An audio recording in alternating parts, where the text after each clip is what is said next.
Students, कैसे हो आप सब। उम्मीद करता हूँ आप और आपकी जो स्टडी है वो बहुत अच्छी चल रही है। आज की वीडियो में हम क्लास 10th के अंदर चैप्टर नंबर 5 अरिथमेटिक प्रोग्रेशंस इसको हम कि स्टार्ट करने वाले हैं। अब ये जो वर्ड है अरिथमेटिक प्रोग्रेशंस, ये आपने पहली बार सुना होगा, बट इससे हमें डरने की ज़रूरत नहीं है, क्योंकि ये जो चैप्टर है मैं पहले ही बता दूं ये बहुत इजी है। इसमें मुश्किल से 2 या 3 फॉर्मूलाज हैं और उनके ऊपर बेस्ड सारे क्वेश्चंस हैं। और दूसरी अच्छी बात इस चैप्टर की ये है कि ये चैप्टर इतना इंपॉर्टेंट है कि ये सेम चैप्टर आपको क्लास 11th में अगर आप मैथ्स ऑप्ट करते हो तो वहाँ पर भी आपको ये चैप्टर जो है, एक पूरा चैप्टर है सीक्वेंस एंड सीरीज, तो उस चैप्टर में अरिथमेटिक प्रोग्रेशन जो है उसका एक पार्ट है। तो ये चैप्टर इसलिए इंपॉर्टेंट हो जाता है। और जैसा कि मैंने आपको बताया और जैसा कि आपको मेरी आदत का पता है, हमेशा मैं ये कोशिश करता हूँ कि कोई भी चैप्टर स्टार्ट करने से पहले हमें उसके बारे में थोड़ा बहुत पता होना चाहिए। पहली बात तो ये चैप्टर जो है ये यूनिट 2 के अंदर आता है। अब यूनिट 2 जो है वो पूरा 20 मार्क्स का है। अब यूनिट 2 के अंदर ये लास्ट चैप्टर है, सेकंड, थर्ड, फोर्थ और फिफ्थ, ये 4 चैप्टर हैं इसके अंदर और ये लास्ट चैप्टर है। तो ये मतलब कि ये भी एग्जाम पॉइंट ऑफ व्यू से जो है वो इंपॉर्टेंट है। अब बेसिकली इसमें मेनली 3 एक्सरसाइजेस करनी है। फर्स्ट एक्सरसाइज में हमें इंट्रोडक्शन ऑफ एपी, मतलब बेसिकली ना हमें एपी सीखना है कि इसको हम शॉर्ट फॉर्म में एपी बोलते हैं कि अरिथमेटिक प्रोग्रेशन होता क्या, मतलब ये क्या। देखो, हमें अभी हमने नाम सुना है, हमें कुछ नहीं पता इसके बारे में, तो ये होता क्या है और उसके ऊपर बेस्ड कुछ क्वेश्चंस करेंगे ताकि हम इसको अच्छे से सीख पाएँ। ठीक है, उसके बाद हम सेकंड 5.2 एक्सरसाइज में nth term of an AP के बारे में पढ़ेंगे और उसके ऊपर बेस्ड कुछ क्वेश्चंस करेंगे। लास्ट में sum of n terms of an AP, उसका सम है। देखो जैसे मैंने बताया 3 फॉर्मूलाज यहाँ पर काम करेंगे, तो उसके ऊपर बेस्ड कुछ क्वेश्चंस करेंगे। लास्ट आपकी एक्सरसाइज जो है वो ऑप्शनल है, वो एग्जाम पॉइंट ऑफ व्यू से नहीं है। तो ये हमारा सारा रोड मैप है, इसके अकॉर्डिंग हम चलने वाले हैं। तो सबसे पहले बिना किसी देरी के हम इंट्रोडक्शन ऑफ एपी, मतलब एपी होती क्या है, उसको हम नेक्स्ट पेज पे डिस्कस कर लेते हैं एक अच्छे मन से, एक पॉजिटिव मन से। आज की वीडियो को शुरू करते हैं। अब देखो, सबसे पहले हम वही डिस्कस करेंगे कि व्हाट इज अरिथमेटिक प्रोग्रेशन, क्योंकि ये वर्ड हमारे लिए बिल्कुल नया है। तो ये डेफिनेशन है, डेफिनेशन आपको पता है, हमेशा की तरह हमें याद नहीं करनी है, बट हमें इसको समझना है। A sequence of numbers in order in which the difference between any two consecutive numbers is a constant value। Definition पे मत जाना, मैं इसको बहुत इजी तरीके से समझा दूंगा। अब पहले यहाँ मैंने सीक्वेंस को अंडरलाइन किया है। सीक्वेंस का मतलब क्या होता है वो मैंने आपको समझाने की कोशिश की है। It's an order in which number और things are arranged in definite order. देखो, सीक्वेंस का मतलब क्या होता है, कोई भी आप सीक्वेंस लगा लो। अब हाइट की सीक्वेंस लगा लो कि हाइट वाइज आपको खड़े होना, आप अल्फ़ाबेट की सीक्वेंस लगा लो, मतलब कोई भी एक ऑर्डर, एक मतलब कि एक सीक्वेंस ऑफ नंबर, एक ऑर्डर, मतलब कि नंबर्स जो हैं वो किसी ऑर्डर में हैं, in which the difference between any two consecutive. Consecutive का मतलब होता है जो साथ साथ वाले नंबर्स हैं उनमें जो डिफरेंस है वो एक कांस्टेंट वैल्यू है। मतलब जो साथ साथ वाले नंबर, देखो सिंपल सी भाषा में अगर मैं आपको कहूँ, अगर कोई भी 2 नंबर है, मैंने कुछ भी लिखा है, अगर उनमें जैसे मैंने कुछ भी लिखा है, जैसे मैंने लिखा 1, 2, 3, 4, अब इनमें जो भी तो साथ साथ में नंबर्स हैं, इनमें जो डिफरेंस है, इनमें फ़र्क कितने का, इनमें फ़र्क 1 का है, इसमें फ़र्क 1 का है, इसमें फ़र्क 1 का है, तो उसको हम क्या बोलते हैं, अरिथमेटिक प्रोग्रेशन। थोड़ा सा आपको क्लियर हो गया होगा कि इसका मतलब क्या है। ठीक है, थोड़ा सा एग्जांपल से आपको समझाने की कोशिश करता हूँ। अब यहाँ पर मैंने 3 बेसिक एग्जांपल्स लिखी हैं, 2, 4, 6, 8, 10 सो ऑन अप टू 50। अब देखो ध्यान से मेरे को बात बताना, यहाँ पर मैंने एक सीक्वेंस नंबर्स लिखे हुए हैं, कुछ मैंने नंबर्स लिखे हुए हैं। क्या इनमें कुछ खास बात है? यस सर, खास बात है। 2 और 4 में डिफरेंस 2 है, 4 और सब में जो गैप है वो 2 का है। ठीक है, तो इट इज एन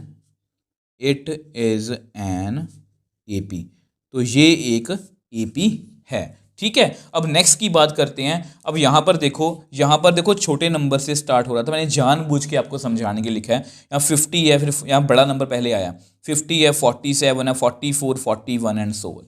ठीक है, अब क्या ये एपी है? इनमें डिफरेंस कितने का, इन दोनों में 3 का फर्क है, 3 का फर्क है, यहाँ पर भी 3 का फर्क है, यहाँ पर भी 3 का फर्क है, तो yes it is an AP, तो ये भी एक एपी है। अगर हम इसकी बात करें, अब यहाँ पर बच्चे बहुत बार फंसते हैं, ये क्वेश्चंस आपको एमसीक्यूज में आ सकते हैं, 5,5,5,5 सो ऑन। अब यहाँ पर क्या ये एपी में, बहुत से बच्चे इसका आंसर कहेंगे नहीं ये एपी नहीं है, बट बिलीव मी ये भी एपी है। देखो इनमें कितने का फर्क है, इनमें 0 का फर्क है, इनमें 0 का फर्क है, इनमें जो मतलब कि फर्क है वो हमेशा बराबर है, मतलब है ही नहीं है, किसी में फर्क नहीं है, तो it is also an AP. तो ये भी एक एपी है। ठीक है, अब यहाँ पर मैं कुछ बातें अपनी तरफ से ऐड करना चाहता हूँ। अब देखो यहाँ पर मैं आपका ध्यान जो है वो इन 4 इंपॉर्टेंट बातों पर लाना चाहता हूँ। अगर आपने गौर किया होगा, मैंने आपको ऊपर ऊपर से बता दिया कि ये एपी होती क्या है, अगर उनमें मतलब डिफरेंस जो है दो कंसेक्यूटिव टर्म्स में वो बराबर रहे। ठीक है, बट इसको एक्चुअल में हमें सॉल्व करना है, क्वेश्चन सॉल्व करने हैं, तो उसके लिए हमें कुछ इसकी लैंग्वेज सीखनी पड़ेगी। तो यहाँ पर सबसे इंपॉर्टेंट है ए, फर्स्ट टर्म। इसकी फर्स्ट टर्म कितनी है? 2। इसकी ए को बोलते हैं, देखो ये याद रखना है, ये मतलब कि ये चेंज नहीं होगा। ए को हम हमेशा, ए का मतलब क्या है? First term. इसका ए कितना है? 50। इसका ए कितना है? 5। अब डी मतलब कॉमन डिफरेंस। ठीक है, अब देखो डी के बारे में कुछ बच्चों को कंफ्यूजन होती है और आपको भी होगी। देखो मैं आपको क्या समझाना चाह रहा हूँ। अगर मैं पूछूं कि यहाँ पर कॉमन डिफरेंस कितना, मतलब कॉमन डिफरेंस बोलते हैं इसको, मतलब डिफरेंस कितना है दो नंबर्स में, आपको अगर 2 का, यहाँ पर कितना डिफरेंस है? आप बोलोगे सर 3 का।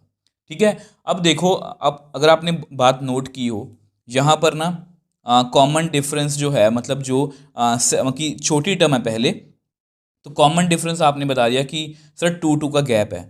बट यहाँ पर ना ये जो गैप, देखो चलो छोड़ो, सारी बातें छोड़ो, आप यहाँ पर बोल सकते हो कि सर 4 में से 2 गया तो 2 आ गया, 6 में से 4 गया सर 2 आ गया। अब हो सकता है कोई बच्चा मतलब कि वो उल्टा सोचे, वो कहे सर 2 में से 4 गया तो -2 आ गया, 4 में से 6 गया तो सर -2 आ गया। तो आपका कॉमन डिफरेंस होगा 2 और इस बच्चे का कॉमन डिफरेंस है -2। तो इसको हम कैसे टैकल करेंगे? तो याद रखना आप, ठीक है, मैं आपको लिख के बताता हूँ कि डी जो है, मैं आपको वैसे रफली बता रहा हूँ, second term minus first term. तो इसको आप जर्नली याद रखोगे कि हमेशा सेकेंड टर्म में से फर्स्ट टर्म माइनस की जाती है, थर्ड में से पिछली, मगी 8 में से पिछली, तो इस तरह से माइनस करते हैं। तो इसलिए यहाँ पर कॉमन डिफरेंस कितना है? 4 - 2। देखो यहाँ पर कॉमन डिफरेंस कितना है?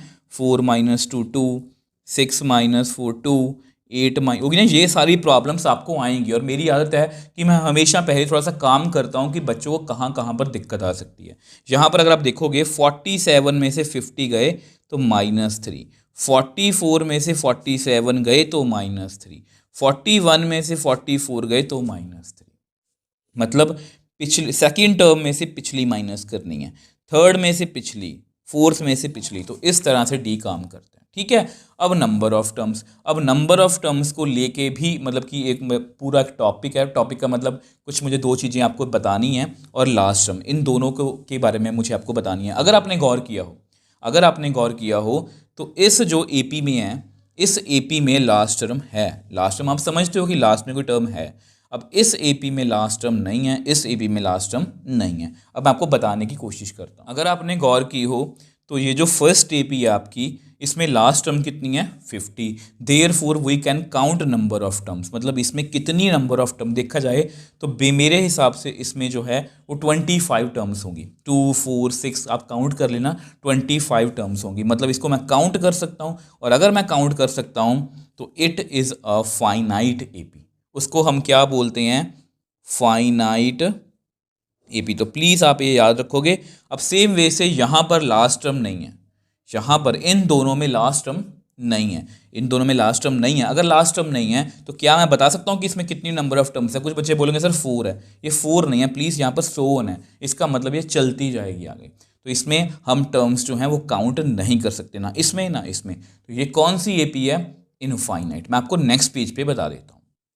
अब देखो ये मैंने वही लिखा कि सेकंड और थर्ड एपी में हम नंबर ऑफ टर्म्स को काउंट नहीं कर सकते क्योंकि वहाँ पर लास्ट टर्म नहीं है, तो इसलिए वो क्या है? Infinite AP. तो अगर आपको क्वेश्चन आए कि फाइनाइट एपी कौन सी है जिसमें नंबर ऑफ टर्म्स को हम काउंट कर सकते हैं, इनफाइनाइट एपी कौन सी है जिसमें हम नंबर ऑफ टर्म्स को काउंट जो है वो नहीं कर सकते। आई होप ये आपको क्लियर है। अब इसके बाद एक लास्ट टॉपिक है general form of an AP. उसके बाद हम एग्जाम्पल्स और 5.1 को बड़ी ही आसानी से सॉल्व कर सकते हैं। ठीक है, उसके बाद जब नेक्स्ट एक्सरसाइज हम करेंगे 5.2 तो उसका बेसिक हम तब करेंगे, नहीं तो फिर वो ना सब कुछ इकट्ठा हो जाता है। हम स्टेप बाय स्टेप चलेंगे। अब देखो ये आपका लास्ट टॉपिक है general form of an AP. इसके बाद हम क्वेश्चंस को सॉल्व कर सकते हैं। Let 3 5 3 7 9 11 and so on be an infinite AP. आपको पता है यहाँ पर लास्ट टर्म नहीं है तो ये एक इनफाइनाइट एपी है। अब क्या आप मेरे को बता सकते हो यहाँ पर ए कितना है? यस 3, फर्स्ट टर्म हमारी 3 है। और डी कितना है? डी हमेशा आप इस तरह से कैलकुलेट करें, सेकेंड में से फर्स्ट को माइनस करो 2, 7 में से 5 को माइनस करो 2, 9 में से 7 माइनस करो 2, 11 में से 9 माइनस करो 2, तो ये एक एपी है। ठीक है, वो तो हमें पहले ही बता दिया कि ये ए पी है। तो डी इसमें 2 है, एक इसमें इतना, इसमें 3। क्या मैं इस ए पी को ऐसे लिख सकता हूँ, क्योंकि मुझे जर्नल फॉर्म लिखनी है, ध्यान से देखना 3। अब क्या मैं 5 को ऐसे लिख सकता हूँ 3 + 2, यस। क्या मैं 7 को इस तरह से लिख सकता हूँ 2 × 2? क्या मैं 9 को इस तरह से लिख सकता हूँ? क्या मैं 11 को इस तरह से लिख सकता हूँ? And so on. ध्यान से देखो, मैंने 5 को क्या लिखा 3 + 2। ध्यान से देखो, मैंने 7 को क्या लिखा 2 × 4 + 3 7। इसको 9 को 3 × 6 + 3 9, 4 × 8 + 3 11। अब इस तरह से लिखने का पर्पस क्या है, देखो मैंने वो समझा दिया कि एपी में डिफरेंस जो होता है वो बराबर होता है। ये फर्स्ट टर्म है, ये नंबर ऑफ टर्म्स है, ये इनफाइनाइट एपी है, ये फाइनाइट एपी है। बट आपको पेपर में क्वेश्चंस करने हैं, आपको मतलब आपको बातें करके क्वेश्चन नहीं किसी को समझाना, आपको करना भी तो है ना। तो वो करेंगे कैसे, ध्यान से देखो। ये जो मतलब जो मैं लिखने वाला हूँ अब वो जर्नल फॉर्म है। वो जर्नल फॉर्म कैसे होगी, ये देखो, ये आपका ए है, आपको सभी को पता है, ये आपका ए है और डी क्या है 2, लिख सकता हूँ ऐसे में। ये ए है, ये 2, ये कौन है डी, ये कौन है ए है, ये कौन है 3, ये कौन है डी, ये कौन है ए है, ये कौन है 4, ये कौन है डी। तो इस तरह से ये आपकी क्या है required general form of an AP. तो किसी भी एपी को हमेशा इसी फॉर्म में लिखा जाता है। आप ए कैलकुलेट कर लेना, आप डी कैलकुलेट कर लेना, उसके बाद ए प्लस डी, ए प्लस डी, ए प्लस 2d, ए प्लस 3d, ए प्लस 4d, ए प्लस 5d, ए प्लस 6d, ए प्लस 7d। तो इस तरह से हम चलते जाएंगे और हम इनफाइनाइट की जितनी टर्म्स आप कहोगे उतनी हम लिख सकते हैं। तो यही जर्नल टर्म है। और बिलीव मी, यहाँ पर हमारा टॉपिक ख़त्म है और इसके बाद जब आप एग्जाम्पल्स और क्वेश्चंस करने जाओगे ना तो आपको बहुत अच्छे से वो समझ में आएंगे। ठीक है, और अगर आपको ये क्लियर हो गया तो 5.1 तो आपके मतलब बहुत जल्दी कर लोगे। और जब हम मतलब कि 5.2 स्टार्ट करेंगे वो यहीं से स्टार्ट करेंगे जहाँ पर हमने छोड़ा है। आई होप ये आपको क्लियर है। फिर भी कोई डाउट है आप मुझे नीचे कमेंट बॉक्स में लिख सकते हो, मुझे इंस्टाग्राम टेलीग्राम पर मैसेज भेज सकते हो, मैं हमेशा आपका रिप्लाई करता हूँ। अगर आपको वीडियो थोड़ी सी भी हेल्पफुल लगी तो वीडियो को लाइक कीजिए, शेयर कीजिए और इस चैनल को सपोर्ट कीजिए।